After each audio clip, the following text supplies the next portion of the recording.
That's my main microphone. All right, Katie, you ready? Yeah, man. Let's go. Let's do it. Let's go. Let's do it. For starter, whoever is listening in the Manila Boy podcast, we really, really appreciate, as always, your attention, your support, everything.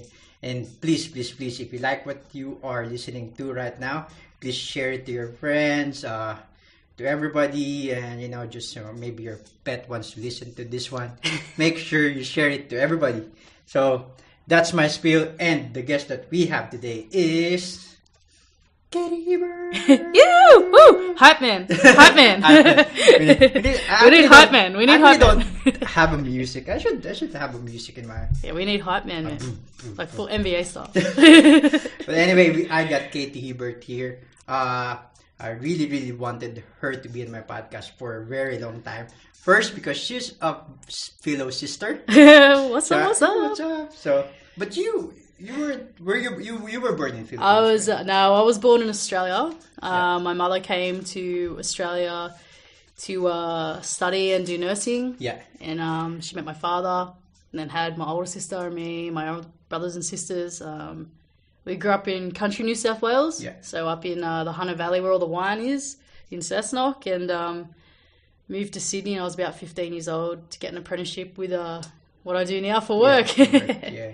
But you still know how to speak Tagalog? No. Oh, no. You can understand it. Only the bad words. That's really weird. I don't know the bad words. Only the bad words. But as for Katie, because Katie is like, even though as like she said, she grew up here in Australia, but this woman is one of the you always like support Philippines. 100%. Always about the roots. I signed up last year, I think it was, or earlier this year, to play for the Pearlers. It's a national rugby league team for the Philippines. Oh. Their captain and coach, Tammy Fletcher, she's actually from Wollongong. And I was part of the inaugural women's team. Played our first match. It was crazy, like strong girls, fit girls, and they got an ice hockey team in the Philippines. They got everything going now. I just think, what's going on here, And you're just like, yep. I'm I got the basketball jersey. What's his name? Daligan, the basketball man. I don't know. I got his jersey at home. I support the Philippines everywhere I go. But how did that been instilled to you? Because obviously you grew up here, and then sometimes like I know a lot of people who like grew up in Philippines, and then once they come to Australia, they're like, fuck Philippines. No. But you always talk about Philippines. You're really proud whenever you see like, there's our Filo brothers, gangsta. You're always like that, and I really love that because I'm the similar person. But I'm just really curious how you are instilled with this. Is this because your mom or? I suppose it's because growing up in such a small country town, there weren't many of us there. We got picked on a lot for being so different, like you're brown. Everyone, you're like, you're so black. I'm like, okay, a funny yellow, but I'll be black. And we slowly started to create the Filipino mafia.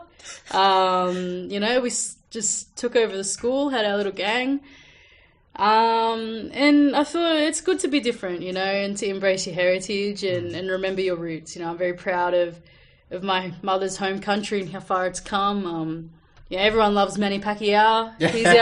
He's our nation's hero.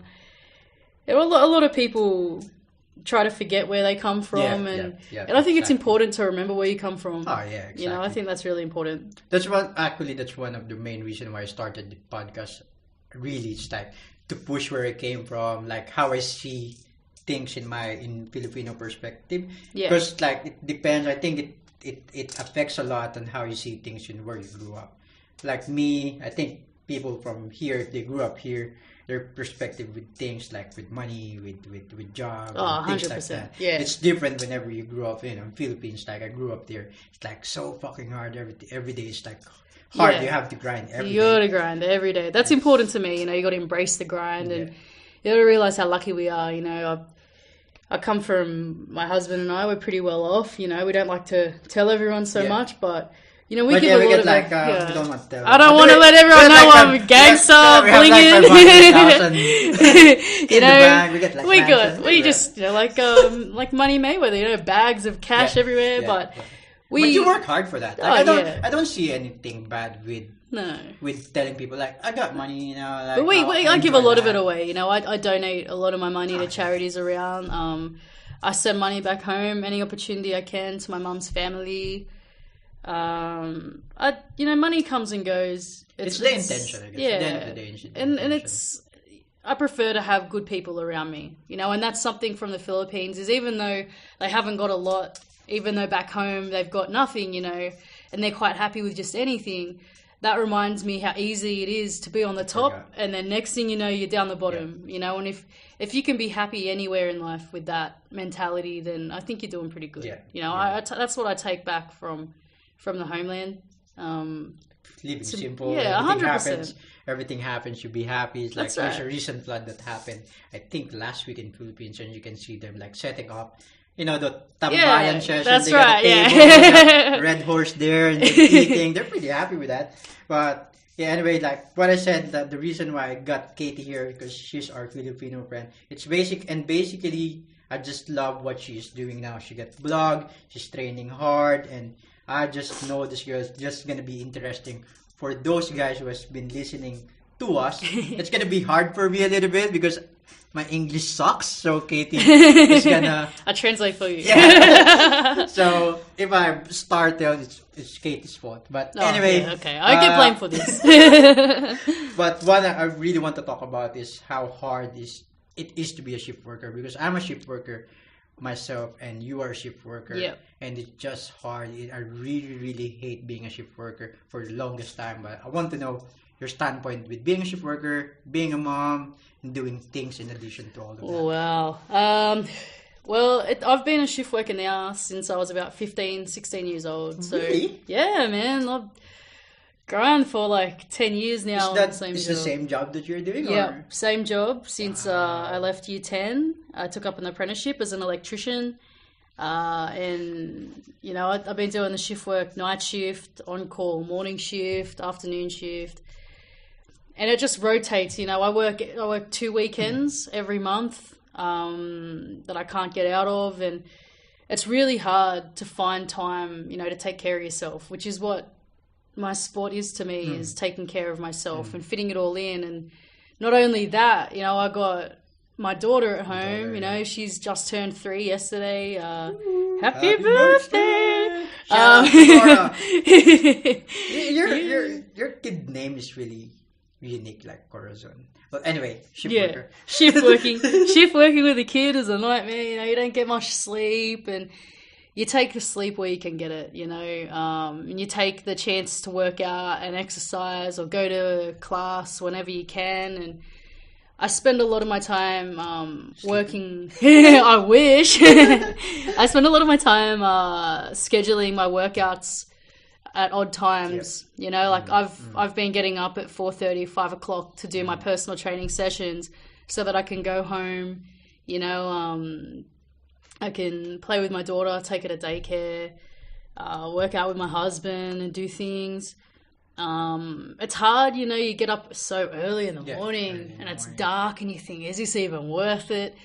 But you realize that if you don't make that sacrifice, then you're not going to be able to take care of yourself either, you know. And do things that you That's really right, like. yeah, that's right. And, you know, I get some days off during the week. And my husband's so understanding. He, you know, he's really helpful helping me get to my training. Yeah. He knows how important it is for me to do that. And, you know, without his support, I wouldn't be able to balance it so well. And some days I get it right. And some days I go to bed, I'm like, I'll just try again tomorrow. Yeah. But that's how But it is. You it's always hard, keep trying, man. I guess. Yeah. Like, competition and shift work, I've tried it before. Like, I keep doing it now. Like, I'm a shift worker as well. Like you, it's so hard just balancing when to do things. And, That's and then right. sometimes when you're really tired, you'll be like, you know what? Fuck this. I'm just gonna rest. I need today. a fucking rest. And I think at the end of the day, this is what I think most of the athletes doesn't doesn't figure out in earlier, how I wish I figured out earlier in my life, that you have to listen to your body. Yeah. If you're tired, you're tired. You need to rest. You need to man. rest. But Yeah. at the same time, there's a fine line between, I don't know if you agree with me, fine line between being lazy Oh, and yeah. then pushing yourself. Like, Yeah, 'cause yeah. you can always say like, yeah, you know I'm what? tired. I'm tired. You're Yeah. just gonna rest. You can do that every day. That's right. But there's, I think, a definition of like, are you really tired or That's you're right. just lazy. Yeah, for me, finding that line has been, if I feel guilty saying I'm tired, you know, like it could be a Wednesday morning and I've got PT, you know, and I've got the day off and I'm like, man, I'm tired. I'm like, you know what? No, you aren't. You're just lazy. Yep. But, you know, some mornings I'll be like, I am so tired. I can't go to jiu-jitsu. Yeah, okay, you need to rest. And I don't feel any guilt because I know I've done really well, you know, that week, or I've trained really hard and I know that I've got a couple more days that I can go again. If I rest in the morning, I make a really solid effort to get there at night. Yeah. And if I can't do that, then I'll do something else. But if I feel even just a bit of guilt when I say I'm tired, then I know I'm not tired. I'm just being lazy, you know. And the hardest thing is getting from the front door to the gym. Yeah. That's the hardest part, you know. That's the hardest part is. But once you're once you're in the gym, you can't get out. You know, you're in there now. You got to work. And so I think once you get into the gym, like what you said, the hardest part is going out of that door and going to the gym. But once you're in the gym, I think everything changed. You'll be like, oh yeah, 100%. I'm here now. Place. I'm here now. I'm here now. You know, and once you get in there and you're with all your mates and our professor, his energy is just so, you know, shout so out. strong. Professor Canale! That's my boy. So The big I think he's gonna listen to this one. So Professor, the we're best. gonna plug this one really good. Like, listen to this one for like 1 week. Everybody, you must listen to this. You can understand this one. It's English now. But I wanted to have a look of your, especially now that you're doing PT, jiu-jitsu, and you train in other gym as well. I just want to have a quick look of how your schedule is like every day. Like, okay, just on perspective. Well, most days I'll do personal training 2 to 3 times a week. You know, it's tapering off now because I'm getting close to competition. Yeah. But at the very beginning and in the build up, you know, I was training 2 to 3 times a week. Most often in the morning. So you're looking at maybe 4:30, 5 a.m. start, 6 a.m. start, goes for about an hour. That's what we did yesterday. Oh man, that's exhausting, huh? I don't mind working out in winter. It's cold, it's good, but now it's hot. I was dying yesterday. Fuck me.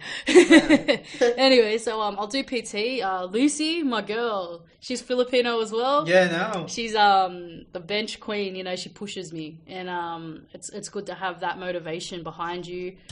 And I don't want to waste her time, so I work really hard. I make an effort to get there. On the days that I do PT, I'll often do like a light jiu-jitsu class in the afternoon or the morning where I won't push my body too hard. I'll focus on the technique and a game plan, formulating a game plan now at Blue Belt. You know, I want to have a game that I can take with me that I'm confident in. So Professor Rodrigo Canale, Shout out to my boy. the big dog. He's been helping me with my strengths. Yeah. And eliminating things that I don't need for this time, you know, this moment for me. If I can't make a morning class, I'll often go to Blacktown in the afternoon if I'm not working, with Professor Chris Sales, fellow Filipino as well. Oh my everywhere. God. No matter where you look, we'll find you. Yeah. We're going to conquer the world. Sleeper Cell, Manila. And I'll go with him and his brother Xavier. And they're one of the best. I just feel like, I don't know. I just feel like my jiu-jitsu, now that I've opened up my eyes to developing a game, has just taken off. You know, this year I feel like I'm in a really good place, you know, mentally and physically. So that's, you know, my jiu-jitsu, I'll probably get 2 to 3 classes a week, sometimes 4. PT 2 to 3 times a week. You know, when I rest, often like even on the days that I'm working, I'll be in the gym. You know, it's hard. I gotta do that. Active resting, active recovery. Active recovery. Like this morning, you go to the beach. I go to the beach, you know, and if like that's swim, not living, get the tan, be dark.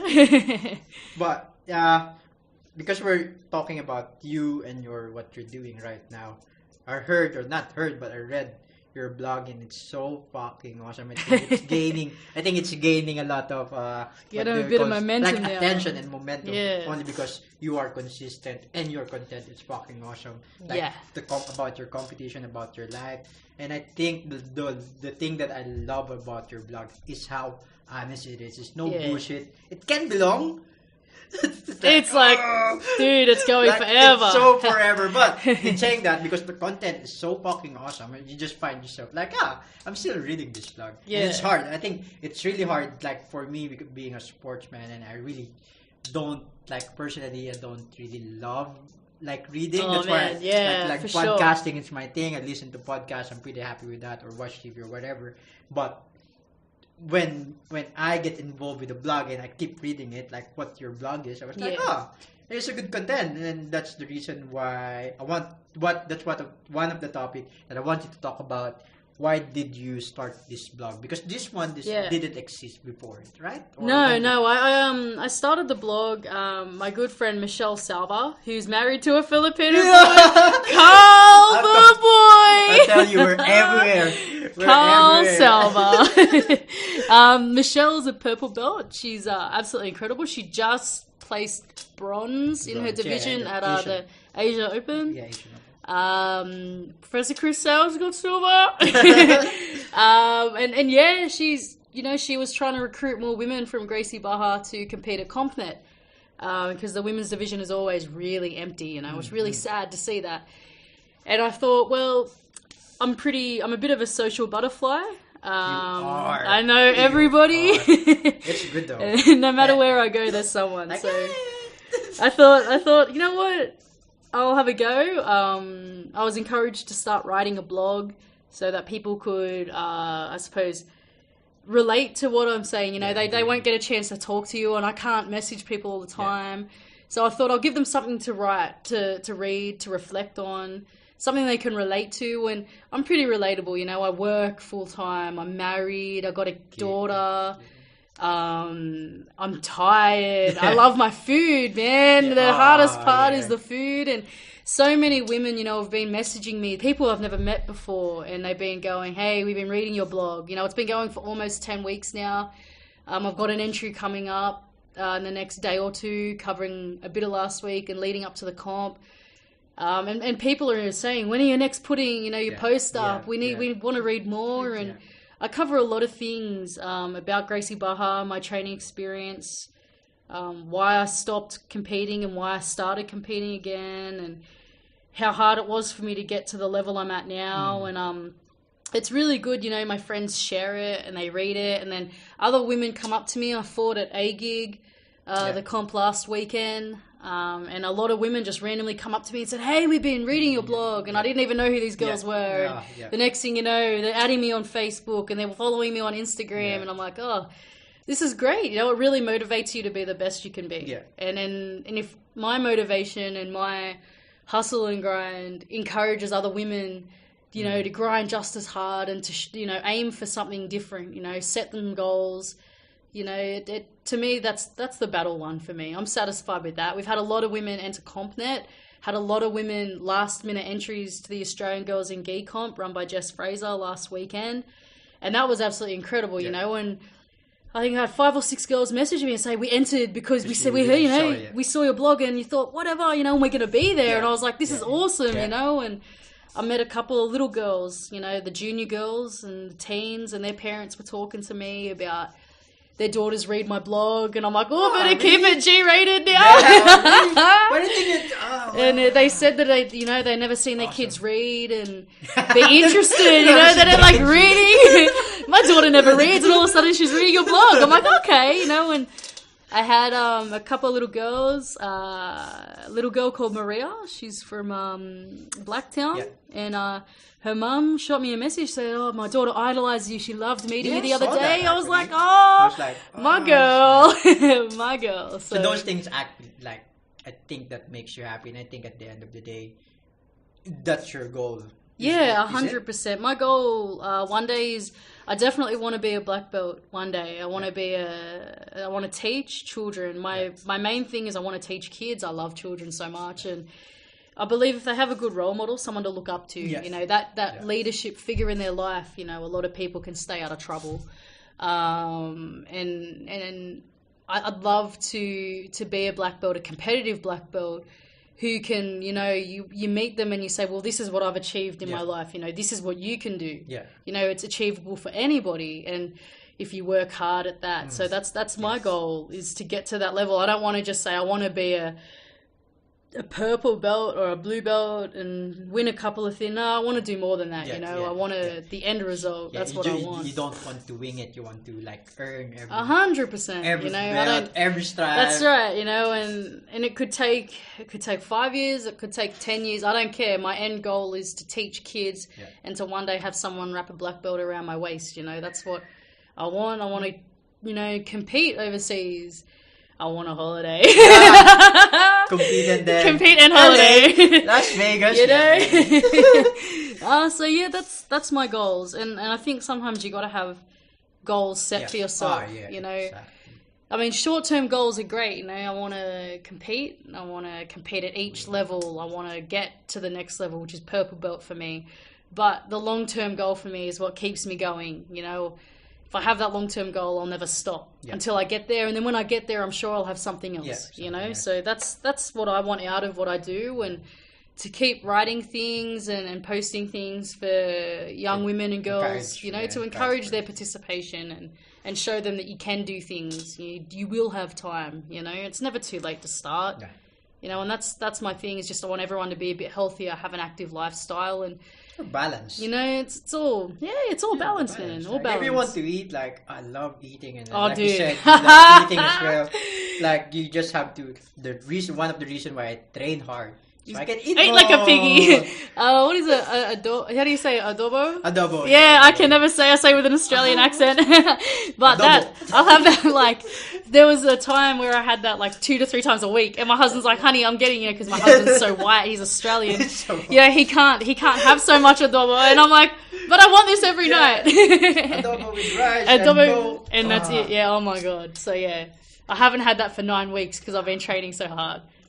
Is that one of the, because we're talking about your blog, during the first 2 or 3 weeks you were talking about food and all those kind of thing. Was that the main 100%, problem? Man. Yeah. Can you call it problem or it was adjustment? It was more an adjustment, a lifestyle adjustment. I went from just eating whatever I wanted Donut. to, you know, donuts, Krispy Kreme, you know, 7-Eleven, curse you for the Krispy Kremes. They have $2 pie every Friday. Anyway, I know. Anyway, moving on. All the food I can't have. And adjusting my diet to fit in with my training is, I could have eaten and continued to eat like that, like I was, you know, like I was eating KFC, I was having Macca's, and there's nothing wrong with that every now and again.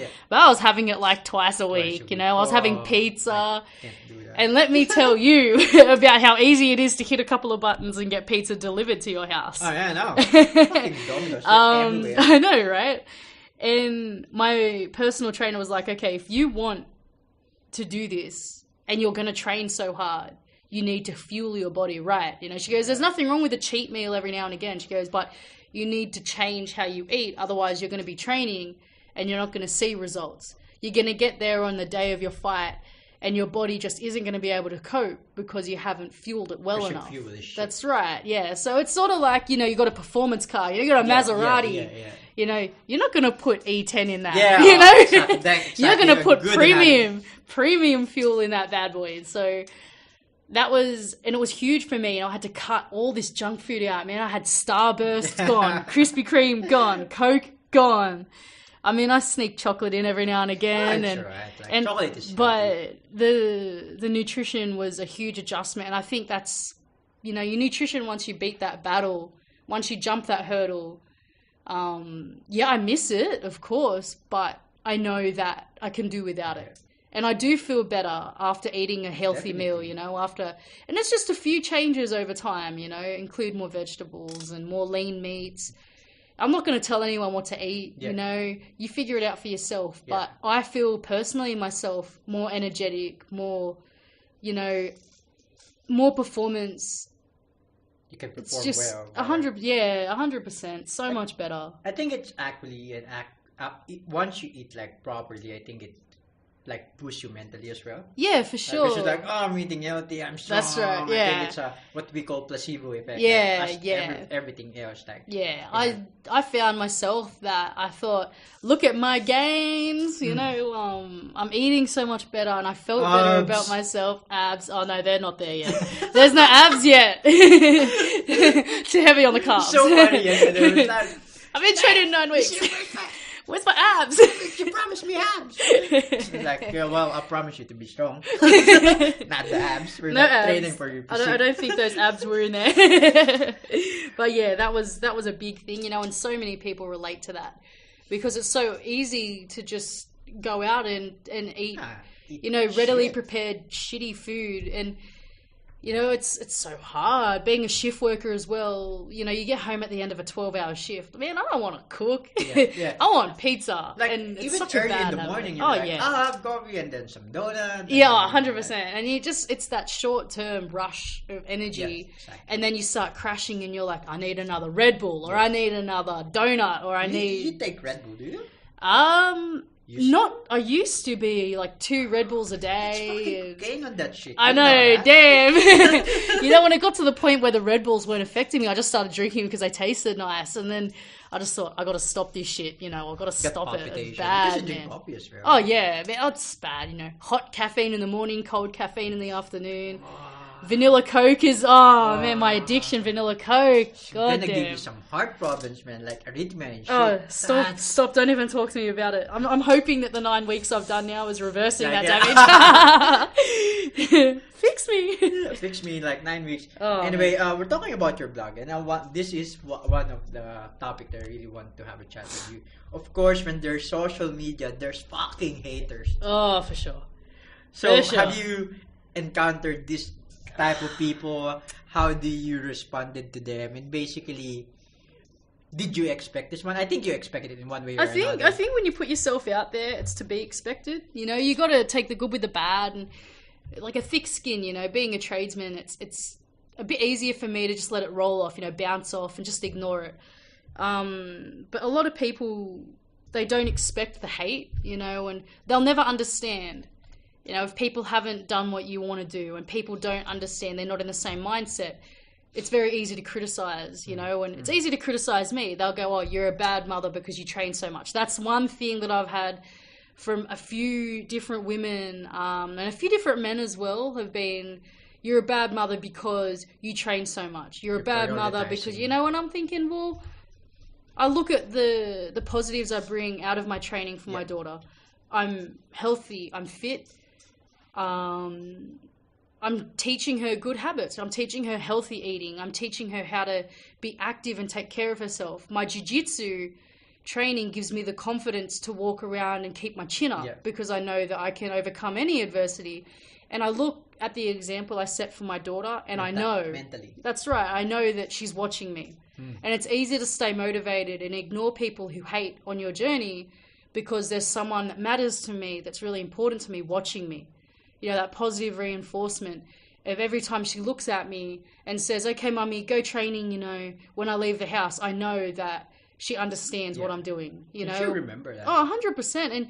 And one day she'll start following me to the gym, you know. Yeah. She'll come to the gym and she'll watch me lifting weights or watching me with my strength and conditioning, watching me choke people out, you know, watching me fight people bigger than me. Bigger than you, yeah. She'll watch me lose and she'll watch me win. And I'm almost certain she's going to watch me lose more than I'm going to win anything.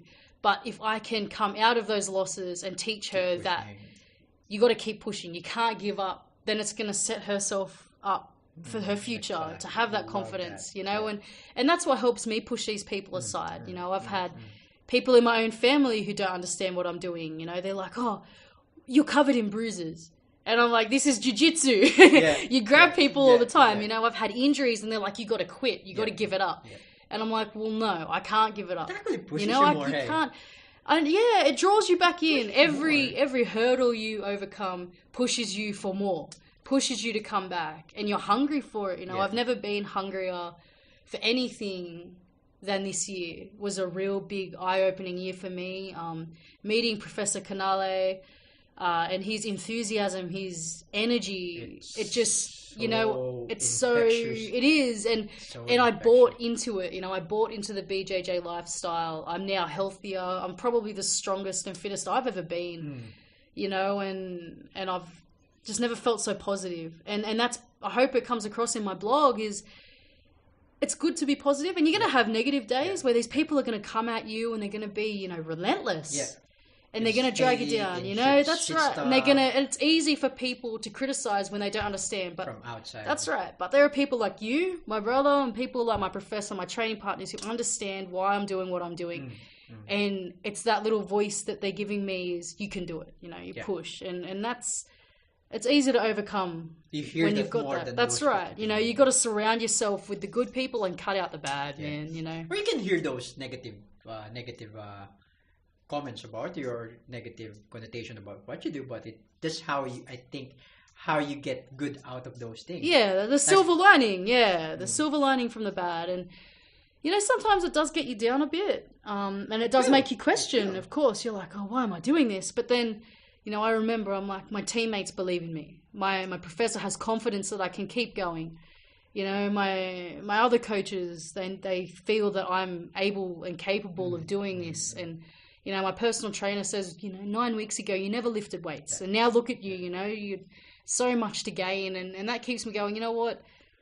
That's the positive. You know, the positive changes, the positive people around me, and encouraging other women to train more, you know. That's on top of it. That's what 100%. You know? That's your goal anyway, to influence people. For sure. At the end of the day, if we're not making change in the world, then that's right. You know, the reason of living. Like, even if it's just one person or 5 people or whatever, you know, like it just changes things. I mean, look at how far the influence of last weekend, the fighting.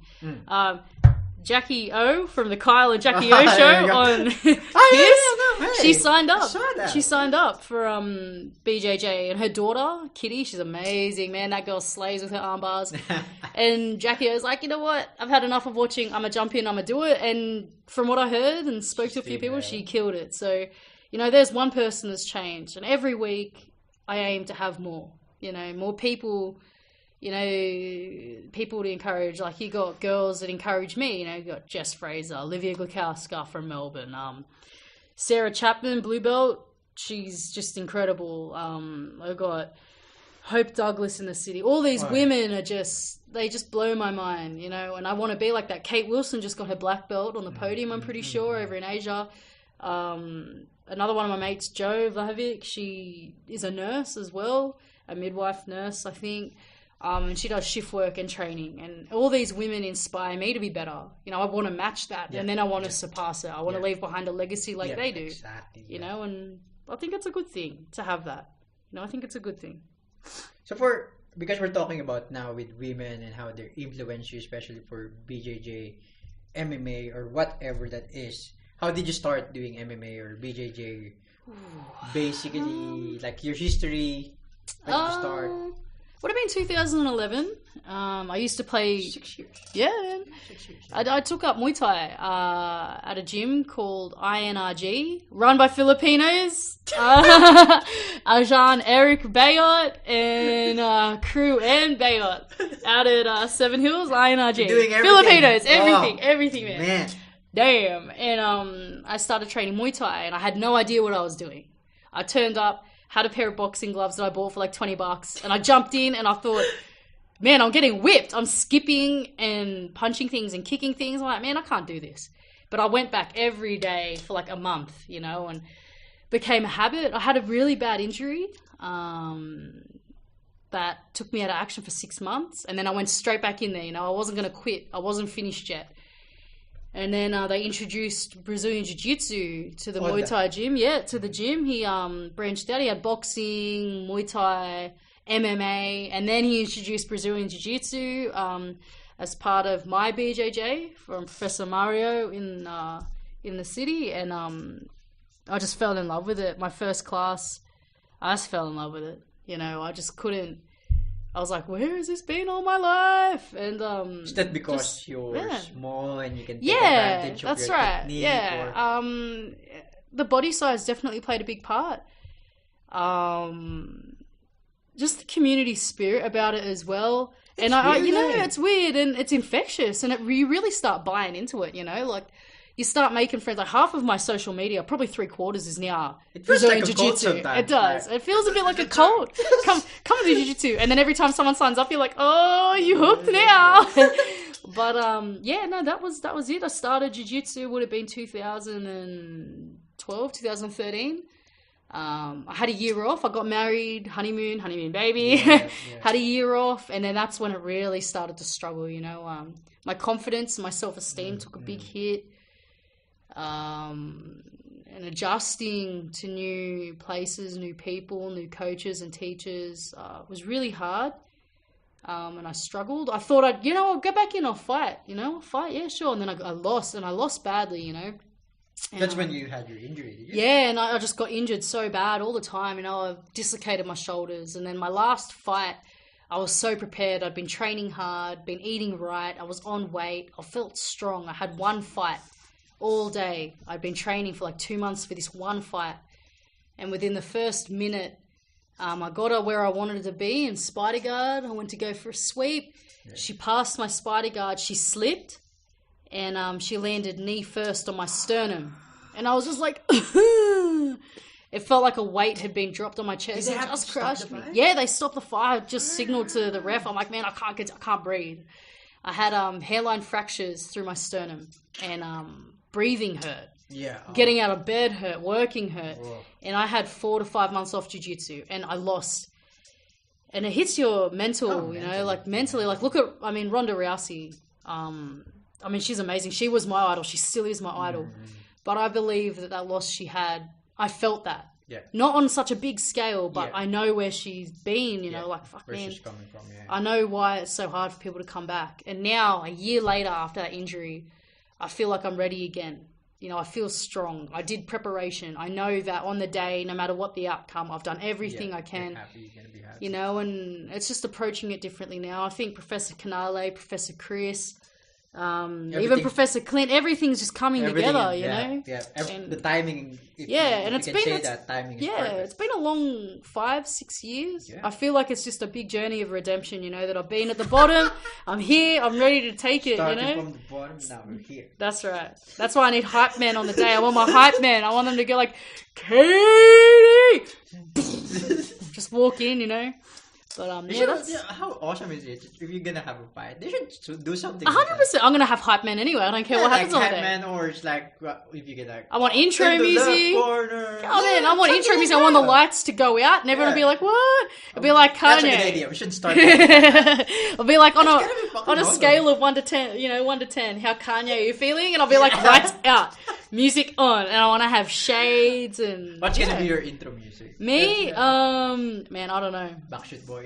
Oh no, that's NSYNC. I need something, maybe Filipino national anthem as I walk in. Just everyone gets everyone hyped up, and the drum, and the bass, and then.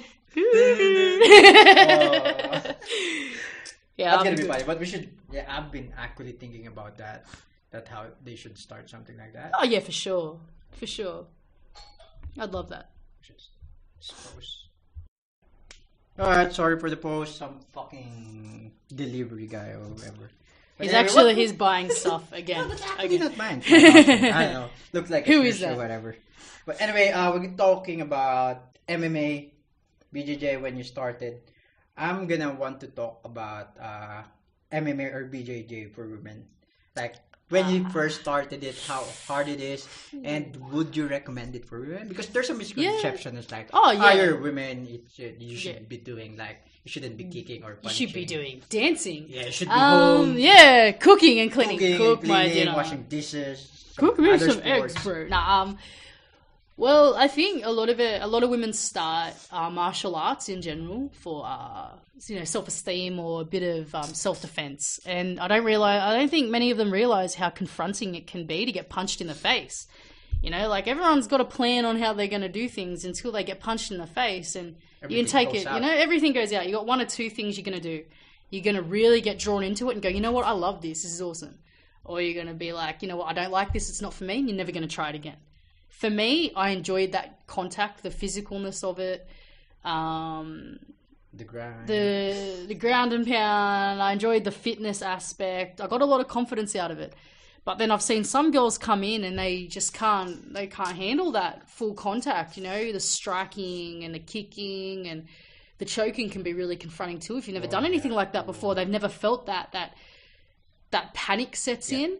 I strongly believe, me personally, just from my experiences in both sports, I reckon BJJ probably more beginner friendly for girls because you got to, I think it's because, you know, the women are all equal on the mat, you know, and there's, you know, it can be really friendly. You know, it can be really friendly. Whereas you come up against a girl who does MMA and man, there are some intimidating looking girls out there. And I think that walking into an MMA gym, to sign up or see your first intro class, man, people are hitting the pads and they're like, yes! Yeah. And you hear the noise like whack, and you're like, oh damn, what is that? You see people with bloody noses, broken noses, and you look at someone who does jiu-jitsu, man, we look friendly. Yeah, we look happy.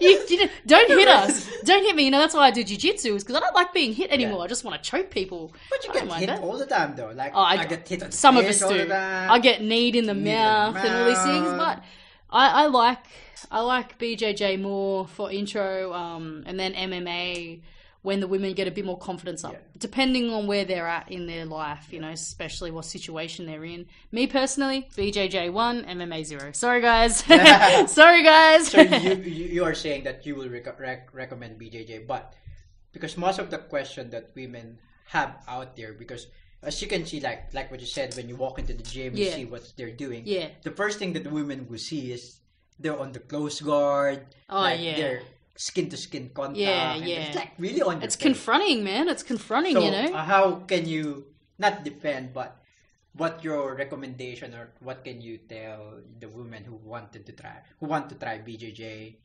And then honestly, they have this fact that they can see that you're that close to a man. Yeah. And then sometimes you get like 10 men and it's only gonna be the one. How many times that happened to you? Like you show up all the time, man. All the time. I think honestly, start with a good Google search. Just Google search women BJJ and go from there. Where's your blog? Where's my blog?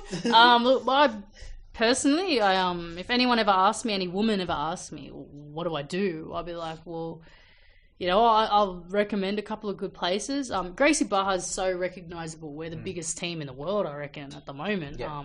Just by numbers, sheer numbers, and organizations and schools. It's a really big presence. And, you know, I think you can tell straight away if it's women friendly. The beginners class, you know, beginners, yeah, for sure. The self-defense when we stand up, standing up, how you defend yourself. It can be really confronting too, depending on where that woman is at in her life and what she's doing it for. That's why I prefer BJJ, because you're in a gi, you feel safe. You know, it's like a suit of armor, you know, and you're covered. A lot of women are really self-conscious, you know, about especially when they're starting a fitness journey, they're like, oh my God, look at me. If you're under a gi, everyone looks the same. Yeah. I mean, some bigger, some smaller, some taller, some shorter, but everything's covered. They're like jammies. You feel safe in their pajamas. You know, you feel safe in your PJs. And to me, it's now become... I do, because you feel like you're at home. Yeah, that's just me. If being a woman, I like having everything covered up. I don't like no gi. I mean, I'm starting to warm up to it now, but I don't like no gi because you're so slippery and everyone's sweating. And it's very superficial. I hate body sweat. That's I hate fine. We get soap from grappling labs. Yeah, grappling labs. Ooh. And I believe that covered up aspect is really helpful. For women starting out, and as I get more confident, I'll try MMA, BJJ, Nogi, all those kinds of things. So yeah, that's why I recommend it for them, especially if they're starting out, you know, and covered up, a bit more modest, you know. And there's no over sexualization of BJJ. Yeah. That's a huge thing, you know. Yeah. Every women's sport has to be sexualized. BJJ, you kind of can't do that. You just cannot do it. Women who's like 5'5", who's wearing purple belt, and then this big guy who's like 6'5", like 100 kilograms, and this girl will just smash him. Oh yeah, you got to look at people like Mackenzie Dern. Your tiny people like my mate Liv. So pretty. My mate Livia Gukowska, absolutely beautiful Polish girl. Awesome. She's amazing and very awesome is beautiful. that girl? She's amazing, man. She's just incredible. Fought on ABI. Is she the top one? I think she's the top one here in Australia because she does a lot of fighting internationals. Jeez, EBI, man. ABI. Copa, yeah, she was over at Copa Podia. She fights a lot overseas. She's a very active competitor. I don't know what the rankings are at the moment in Australian women's black belt. I know that if you could Google it, you'd probably find out. They're in absolute Man, absolute MMA. crazy. Damn. Like, you got, like, what's his name? Craig Jones. Lockie. Ben Hodgkinson, I think he might, yeah. Lachlan Giles. Damn, that guy. Their women's team, though, podiumed at Worlds. And you want to talk about women starting up, women being small, being intimidated. They had 3 girls take out the podium at Worlds Nogi last year in the blue belt division, and those girls are amazing. They had a seminar recently. I love it. We're talking about everyone's gym. Everyone's gym. It was just incredible, man. You know, and then I see my girls. Gracie Baha, Jen Potter just took out state champions at her weight division in white belt. My mate Michelle Salva, bronze Asian Open. Karen, they saw Karen. Silver at Worlds. Yeah, silver at Worlds. We got so many good competitors, you know, and we're such a friendly team. And the more you look into it, the more you realize, man, there are lots of women out there doing this, you know, and that's what I want to see more of, to encourage more women to not be so intimidated by it. That's why I like BJJs, because everyone looks the same. You know, no matter what. And you can take, like, I've choked out guys that are 120 kilos, man. I'm like 57 at most. 57, 58 kilos. And I've choked out guys that are 110, 120. I roll with big guys on a daily basis. I roll with big girls on a daily basis. And when you get that confidence, it's very hard to take it away because you work for that, you know? Yeah. And I think with BJJ, you rely more on your technique. It doesn't matter, like, you don't get, like what you said, you don't get intimidated with the height or weight anymore. Yeah, that's right. Even the muscles, you don't get intimidated. No. You'll be like, whatever. Because you get the technique to That's rely right. on. You know, I may be small and very skinny, a bit, lanky. Muscles now. There's muscle in here, the gun show. Thanks, Lucy. And I'm quick now. You know, I'm quicker than guys that are bigger than me. I've learned how to apply my body in the best positions for pressure. I've learned how to escape from dangerous situations with bigger people. I've learned who knows how to control. That's right, yeah, for sure. And also being fit enough to last, 6 to 8 minutes of grappling with someone who is trying to be better than you in terms of trying to dominate you physically and impose their will on you. And you're so defiant, even though you're so small, you're defiant, saying, I'm not going to let you do that.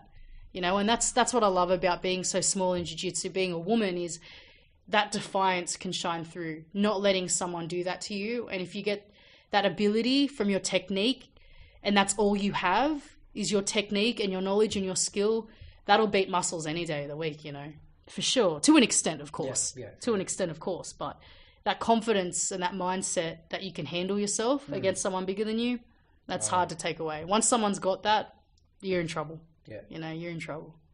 For the competition, because like we just said, how many competition are you doing? On the following months? Okay, so I fought at A-Gig, the women's comp last weekend. I'm fighting at Gracie Baja CompNet 2017 on Sunday. This Sunday? This Sunday coming, yeah. Crazy. And then I fly out to LA on Thursday, and I fight on the 23rd or 24th, I think, at the LA Abu Dhabi Grand Slam in Los Angeles. I'll be going with Livia, so she'll be hopefully cornering me. Nice.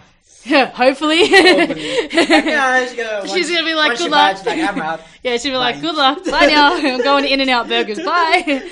So, I got that, and then I'm going to start preparing for Pan Packs in Melbourne at the end of October. I'm coming with you. Oh, damn. Road trip. But speaking of those competitions, like, I want you to tell me, like, what are your hurdles, during your preparation? What are the problems that you had encountered? Maybe family, of course, work is given, and the mindset, basically, like, all in all, like, your mindset to the competition and how you hype yourself. And because I think at the end of the day, like, for me, whenever I compete, like, I know my technique now.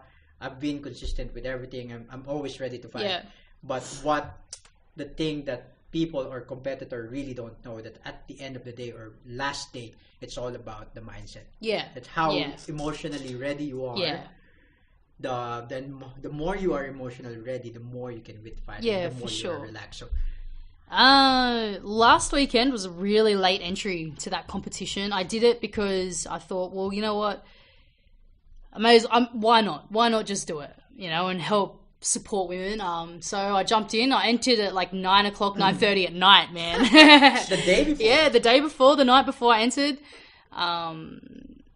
My mind was solid. I actually felt strong. I wasn't stressed. I wasn't anxious. I was a bit of nerves just because it been so long between fights for me. And I got there on the day and I just, I was goofing around. I was just smiling, making friends, talking to people. My first fight was there. I take losses really bad. I'm a bad loser in the sense that it affects me really bad. Really, they rattle me. Yeah. I lost my first fight and something strange happened. I actually walked away from my fight and I said, "Oh, okay, I know why I lost. I wasn't trying to find someone to blame. I wasn't trying to go, I lost because of this and make excuses. I lost because I made a mistake. I made my own mistake." And I spoke to my coach, Xavier was there coaching me. He goes, "Yeah, I've gone, look, man, I didn't do this right." He goes, "Yeah, I saw that. Next fight, try and get it." So the next fight, I was fighting a purple belt, Kelly Fisher from the Hunter Valley. And I think that's where she's from. And she's a purple belt. And I thought, okay, I got this. Instead of being intimidated, I was like, you know what? My game is strong. I know what I got to do. I lost that fight too. She was just too skilled for me. She was at a whole other level to me and she nullified everything I tried to do.